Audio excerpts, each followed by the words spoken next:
Dengue থেকে সাবধান। ডেঙ্গুর লক্ষণসমূহ: তীব্র জ্বর এবং মাথা ব্যথা, চোখে ব্যথা হওয়া বা আলোর দিকে তাকাতে সমস্যা হওয়া, মাংসপেশি এবং হাড়ের সংযোগস্থলে প্রচণ্ড ব্যথা হওয়া, শরীরের চামড়ায় লালচে ছোপ বা র্যাশ ওঠা, বমি ভাব বা বমি হওয়া এবং খাওয়ায় অরুচি হওয়া।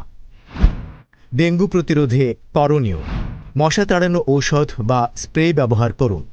মশার কামড় থেকে দূরে থাকতে দিনের যে কোনো সময়ে ফুলহাতা জামা বা প্যান্ট পরিধান করুন। দিনে বা রাতে যে কোনো সময় ঘুমাতে গেলে মশারি ব্যবহার করুন। ফুলের টবে বা অন্য কোনো স্থানে বদ্ধ পানি থাকলে তা পরিষ্কার করুন। ঘরের আনাচে কানাচে অন্ধকারাচ্ছন্ন জায়গায় মশার ঔষধ বা স্প্রে ব্যবহার করুন।